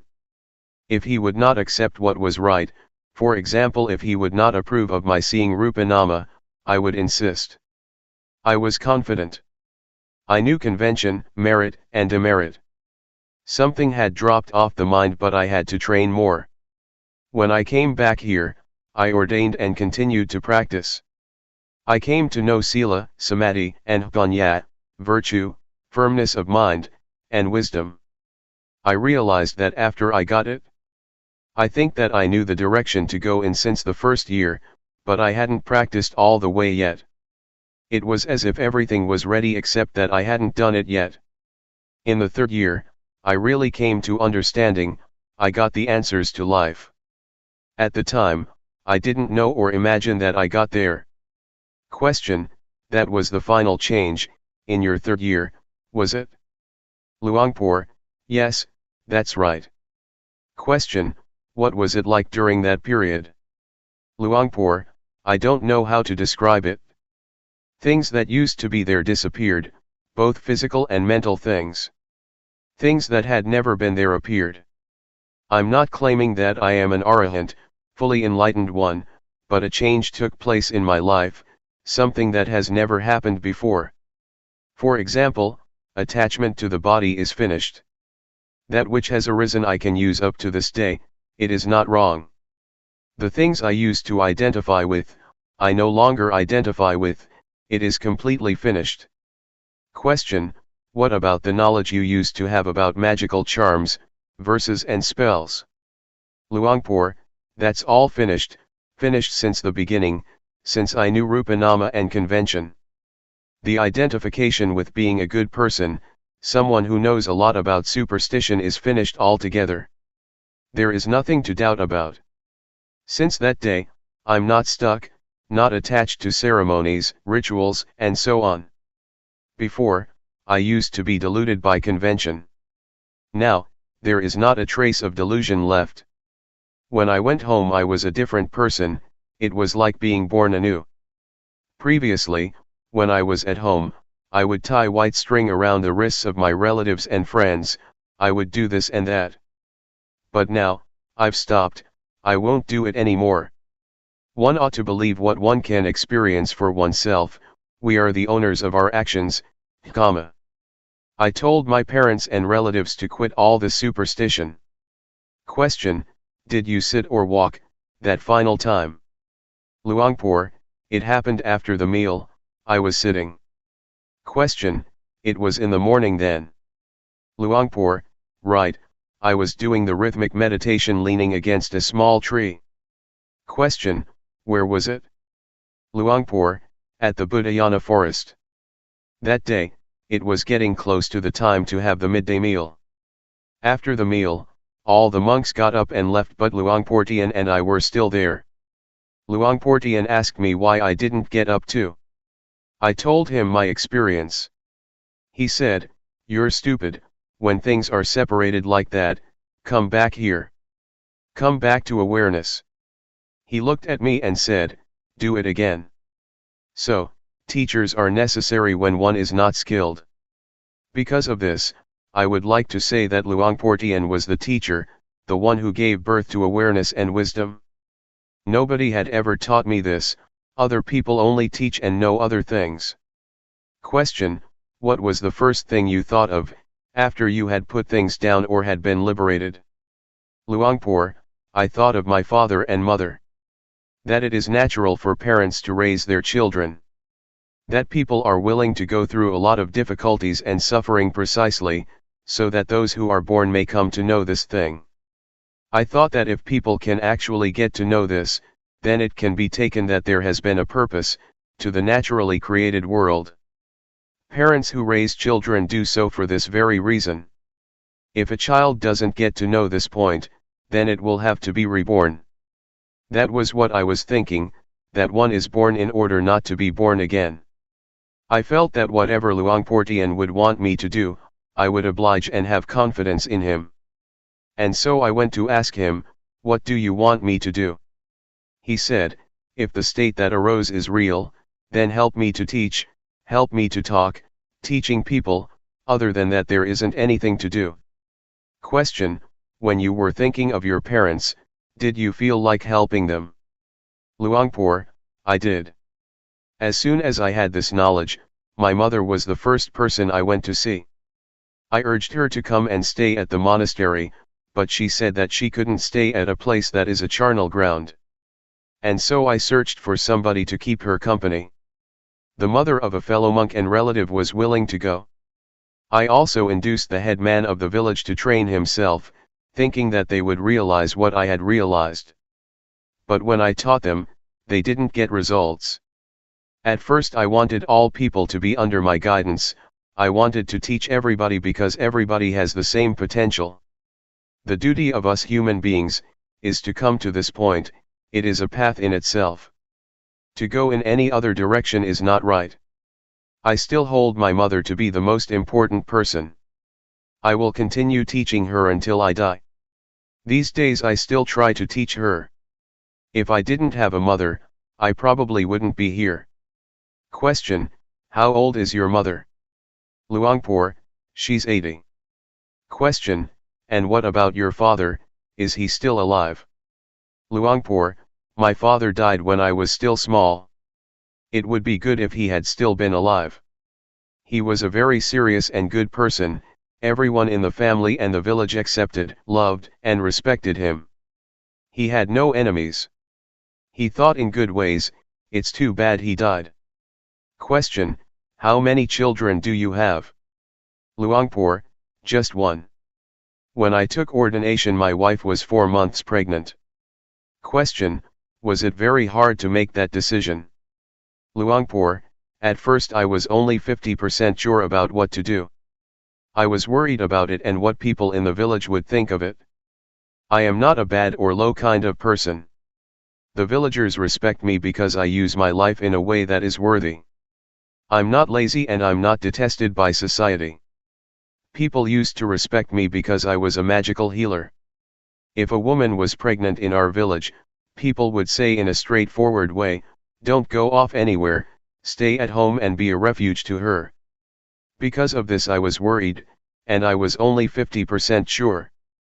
But as soon as I understood the basic stage of Dhamma, I was sure 100% and not worried about anything. I knew that this was the right path. The reason to go and practice was to be able to be responsible. Now I could teach people to use their lives in this way. If I was the head of a family, I would love just my wife, children, and relatives. But now I don't love just them. I feel responsible for all human beings in the world. And so I decided that this was the right thing to do. No arguments could sway me. I have been confident up to the present day. I have been a monk for over 20 years, and I'm still confident that there is nothing about it that is wrong or is a mistake. Question: did you care for nature very much before you realized the Dhamma? Because now you are engaged with this aspect too, such as preserving forests. Luangpor: not at all. This arose afterwards, when I understood nature. I don't just love humanity, I love nature, I love the environment. A sense of responsibility arose for all things. I used to be someone who cleared the forest in order to be a farmer. I would uproot trees and burn the forest in the winter. But when my mind came in contact with nature, a sense of responsibility and love for nature, trees, and human beings arose. Since then there has been fairness. Question: things just changed forever on that day, is it? Luangpor: everything completely changed. From knowing Rupanama, knowing nature, and knowing convention, a sense of love for nature arose. I got interested in forests, and because of that I am now surrounded by forest. I see the value of nature. Trees are alive, you can almost talk to them. Question: do you mean that trees are in a way the same as oneself? Luangpor: that's what I mean. They are completely harmless. All things are born as friends without exception. We are all friends in birth, old age, sickness, and death. From that day up to the present, I have never harmed anybody or anything. Even if someone abuses or kills me, never mind.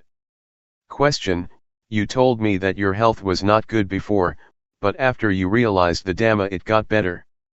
How did the Dhamma help you? Luangpor: I can see clearly that my good health is a result of understanding Dhamma. When one understands Dhamma, one knows how to use one's life in the right way. I used to have trouble with my stomach. Now it is back to normal. I would like to say that if I didn't get to know the Dhamma, I would probably be dead now, because I'm a very serious person. I want more than other people do. For example, others would harvest 50 bags of rice in a day, but I have to make it 100 bags. I always wanted more than others, and that made me ill and sick. If I hadn't come to the practice, I would have been dead now. If I had used my life as I did before, what would have become of me? This is one of the fruits of developing awareness and realizing the Dhamma. The Dhamma inevitably protects the body and mind, it keeps them safe and leads them towards freedom. Question: did you feel changes in your body? Luangpor: I could feel and see it all clearly. Not just health matters, but also things deeper than that I used to have and be. Those things disappeared. I don't serve the problems of the body anymore, I'm no longer a slave of the body, rather, I use the body as my servant. The mind is the same. Before, I served the mind, now I use the mind. Before the mind used me. Things changed around.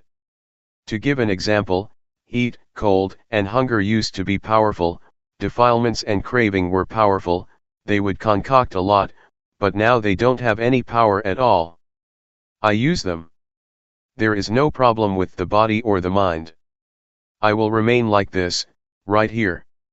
No matter how many years, no matter what may happen to the world and society, I will abide right at this point. There won't be birth, no aging, no sickness, no heat, no cold, no hunger, no happiness and no suffering.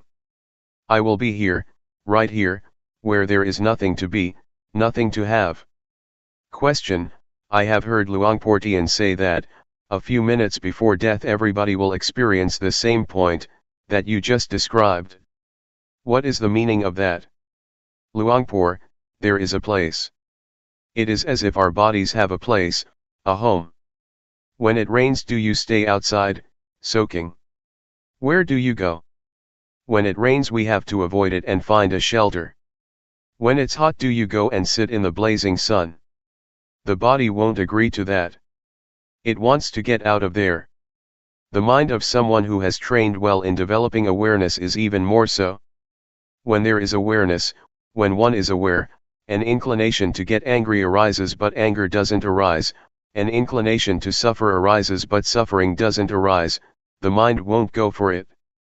Whoever may try to make it angry, it won't go for it. Even to have a tiny bit of suffering, it won't go for it. The mind lets go. The mind likes to abide right here. This is the way nature works. But if we don't train ourselves, it is the nature of the mind to run into suffering. The more anger the better. It keeps thinking about it. But when we know, the mind won't go for it. Question: this shows that the mind has returned to its original state, is that correct? Luangpor: it has returned to its original state, to its home, to its hideout. It won't go anywhere else. When there is pain, the mind won't be in pain. When things arise, nothing arises in the mind. When things deteriorate, nothing happens in the mind. This means, the mind won't go out and be these things. When one is about to die, How can the mind agree to then die? Birth, aging, sickness and death are arts. If these things didn't exist, the Dhamma would have no purpose. This is what religion is all about. If one doesn't talk about these things, it is not a matter of Buddhism. Therefore we should watch and see, let there be hunger, pain, and birth, the mind is not any of it. The mind is beyond birth, aging and death. It is not a matter of crying for help, when we're about to die, please take me to the hospital. Rather look upon death as an art, an opportunity in life. We don't surrender to suffering, we look beyond, overlook, suffering. We don't surrender to anger, there is such a thing as non-anger. It is safe to abide at this place, why would we let ourselves get trampled by suffering or anger? That which is beyond anger, happiness, suffering, birth, pain and death, does exist. The Dhamma is nature. The mind returns to nature, goes back home. It is like being at home, we feel at ease, we are with those we know. And so, with the Dhamma we are perfect. There is nothing unfortunate, there is no inability to deal with things, such as anger, pain, and suffering. One is not a servant, one is free, one is safe. This is the way the Dhamma is. To go and practice at the monastery after anger has already arisen, is not the right way to do it. Whenever it arises, cut it. And look at it. Look further. Don't give in to it. Look beyond the anger.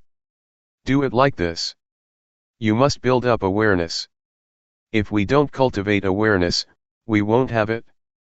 Question: I know that you are by nature very refined in everything. Is that your original character or did it come about after your experience? Luangpor: for as long as I can remember, I have never blamed myself for anything, or had thoughts that made me remorseful. This is an old habit of mine. I have never created trouble for myself or others to the point of regret. I still had suffering, but not to the extent that I had problems with other people. When I came to understand things, I was able to smile. So I am sure that I've lived my life in the right way, or it might also be that my character has helped me too. I think that one has to create one's own environment, just to rely on effort and diligence is not enough. One should create coolness of mind, the ability not to suffer easily. While practicing, feel that it doesn't matter whether or not you know it all yet. Let the mind be contented. This is also an important point. Just to be diligent in the walking and rhythmic meditation alone, doesn't work. There are certain good things about me, my mind has always been cool. I've never argued with anybody, I am not impulsive. And so I can manage. Actually, I used to have problems with myself, but never mind. Because of suffering I put up a struggle, it was a lesson in unrelenting endurance to fight with suffering and hardship.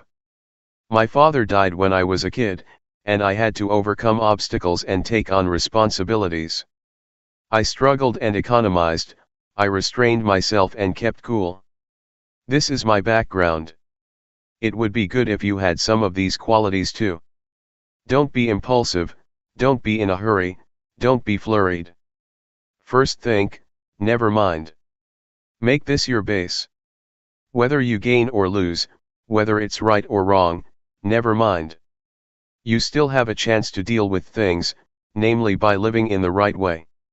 Living in the right way doesn't mean to go and live in a monastery, you can live anywhere. Stay relaxed and equanimous, then there is no suffering. This is the kind of person who is fit to realize the Dhamma. If the mind goes up and down and is not refined or gentle, it is not qualified. This is another aspect of practicing Dhamma. Question: does this, original, state of the mind already exist in all beings? Luangpor: it is the nature of everyone. If you don't get to this point, it is not right, it is not finished, no matter what you may know or where you may be. This state is nature, it is a treasure that belongs to all of us. Right now, we are not one with nature, I don't know where we have gone off to. Sometimes we feel lonely, sometimes we are worried. This indicates that we are estranged from our real home, which is the state of normality. Whatever someone may say, we must know ourselves, we don't do anything unwholesome, we don't defile our minds. When the mind is free from harm, it becomes pure by itself. Others may or may not know about it, but we know for ourselves. We can guarantee that we won't harm anyone. But there is still the convention of speech. I can still scold and reproach novices, but the words are one thing and my mind is another. I may tell somebody off, but there is still loving kindness in my mind. The reproach is on a deeper level, a kind of loving kindness. I scold, wishing well, not through a negative mind state. It can even be lovely speech, it doesn't mean, so and so, I love you. That may not be lovely at all. Rather, it is saying, so and so, don't do that, it is wrong. This is lovely speech. When something is wrong, it has to be pointed out. Question: all of us who have been born are alive just to reach this day. Luangpor, just that. Understand it like that. Don't get involved with things, it just makes a mess. It's better to know this when you're still young. Don't let suffering punish you, for not knowing. See suffering in order not to be caught up in it, see anger in order not to be caught in anger. Don't stay with the anger, don't stay with the suffering. A buffalo that falls in the mud knows how to get out, but why do people not know how to get out of things when they get caught up? Why do they allow themselves to sink down for days on end? One should come out of impurity. The more skilled one is, the more it becomes an art. Then, it's easy not to be angry, not to do things. This is what a practitioner is like. Even the body knows when fire touches it, it'll brush it off immediately. But our minds don't know. When we don't know in time, our minds go for it, they run straight into suffering.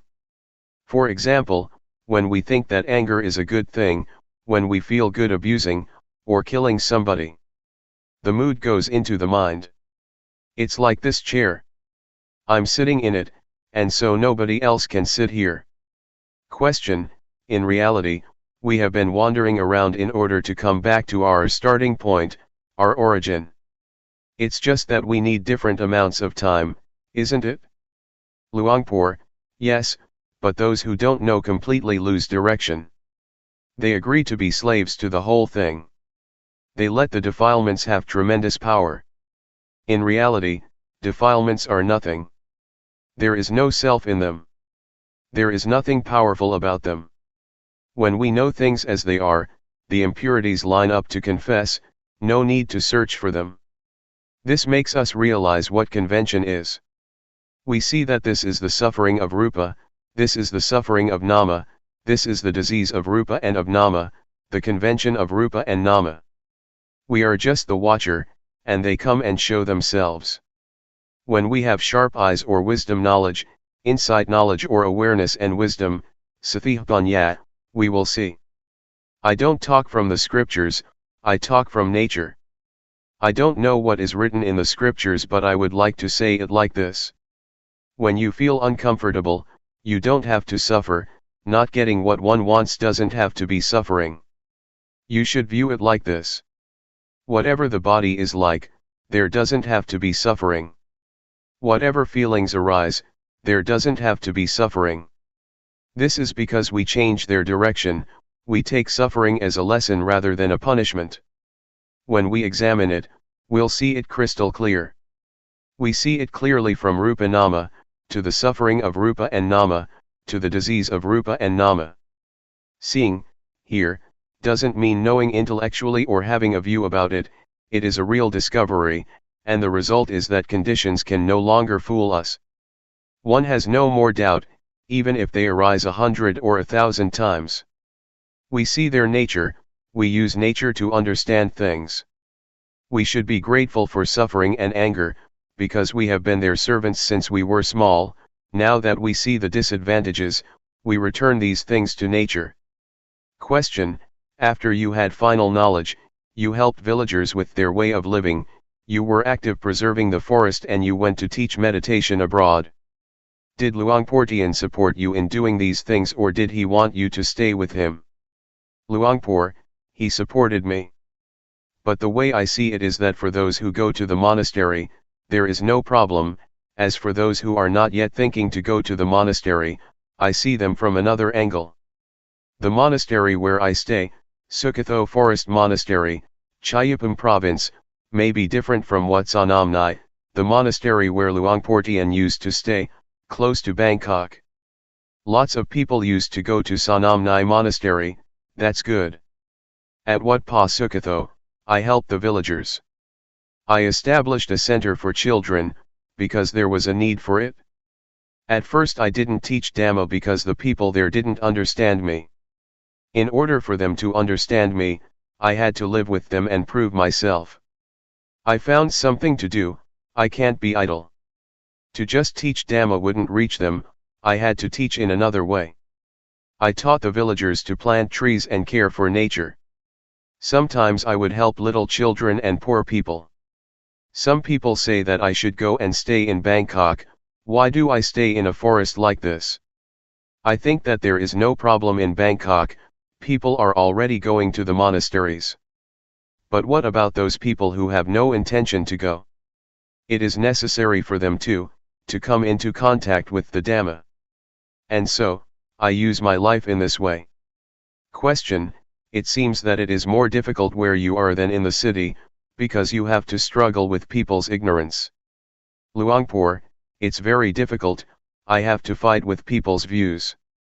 That's a heavy job and the results are few. But now it's a little better. The people in the area come from different places and backgrounds. Some had been in prison, some were refugees and were without a future. It's impossible to make people from other places love our country in the same way we do. Sometimes people would chase and kill each other like buffaloes. In the past, the monastery was full of gamblers. The first year I was there, I would clean the meditation hall and collect a whole pile of whiskey bottles. One part of my life is about looking after and preserving nature. Nature has been destroyed so much already. We have to try to nurture and care for it. I have to teach the villagers and make them understand.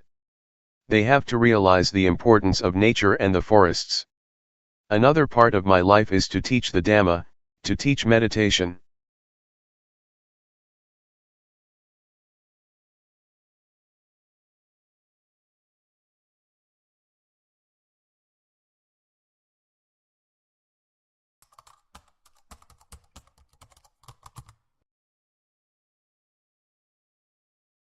May all beings be at ease.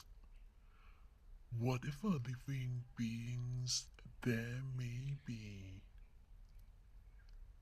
whether they are weak or strong, omitting none,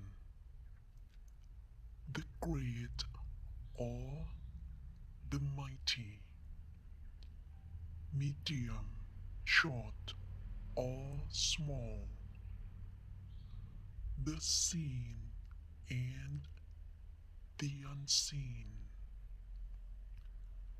those living near and far away,